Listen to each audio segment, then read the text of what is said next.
കനത്ത മഴയിൽ തിരുവനന്തപുരത്ത് വ്യാപക വെള്ളക്കെട്ട്. ഇടുക്കി ഏഴുംകുവയലിൽ 4 ഏക്കറോളം ഭൂമി ഒലിച്ചുപോയി. സംസ്ഥാനത്ത് മഴ തീവ്രമാകുമെന്ന് മുന്നറിയിപ്പ്. 4 ജില്ലകളിൽ ഓറഞ്ച് അലർട്ട്.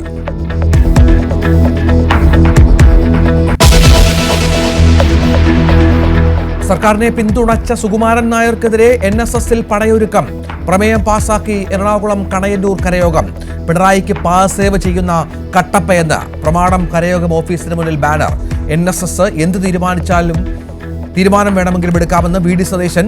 ശബരിമലയിലെ നിലപാടിൽ രാഷ്ട്രീയ വിശദീകരണ യോഗം വിളിച്ച് UDF.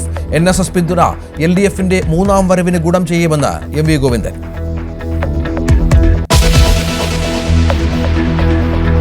തെരഞ്ഞെടുപ്പ് അടുത്തതോടെ വിശ്വാസികളെ ഒപ്പം നിർത്താൻ മുന്നണികളുടെ മത്സരം. ഐക്യരാഷ്ട്രസഭയിൽ അമൃതാനന്ദമയി പ്രസംഗിച്ചതിന്റെ രജത ജൂബിലി ആഘോഷത്തിൽ സർക്കാരിന്റെ ആദരം.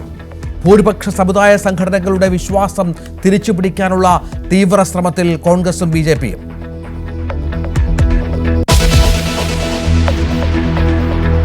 ചൊവ്വാഴ്ച സംസ്ഥാനത്ത് പൊതു അവധി. 2ാം വർഷവും ദുർഗാഷ്ടമി നാളിൽ പൊതു അവധി പ്രഖ്യാപിച്ച സർക്കാർ. അവധി ബാങ്കുകൾക്കും ബാധകം.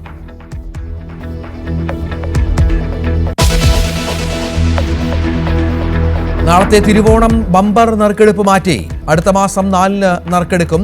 GST മാറ്റവും കനത്ത മഴയും വിൽപ്പനയെ ബാധിച്ചു. ഏജന്റുമാരുടെ അഭ്യർത്ഥന മാനിച്ചുള്ള തീരുമാനമെന്ന് ലോട്ടറി വകുപ്പ്.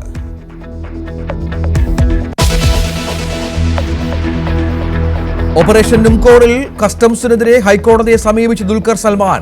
നിയമവിധേയമായാണ് കാർ വാങ്ങിയതെന്നും വാഹനം വിട്ടുകിട്ടണമെന്നും ആവശ്യം.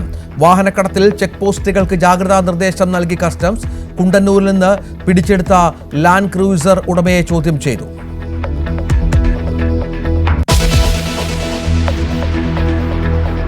ലഡാക്ക് പ്രക്ഷോഭ നായകൻ സോനം വാങ്ചുക് അറസ്റ്റിൽ. വിശദമായി ചോദ്യം ചെയ്യാൻ അജ്ഞാത കേന്ദ്രത്തിലേക്ക് മാറ്റി. സംസ്ഥാന പദവി ആവശ്യപ്പെട്ടുള്ള പ്രതിഷേധം തണുപ്പിക്കാൻ ഇടപെട്ട് കേന്ദ്ര സർക്കാർ. വിവിധ സംഘടനകളുമായി ചർച്ച തുടരുന്നു.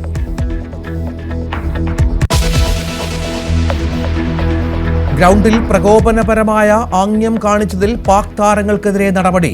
ഫർഹാനും റൌഫിനുമെതിരെ പിഴ ചുമത്തി ICC.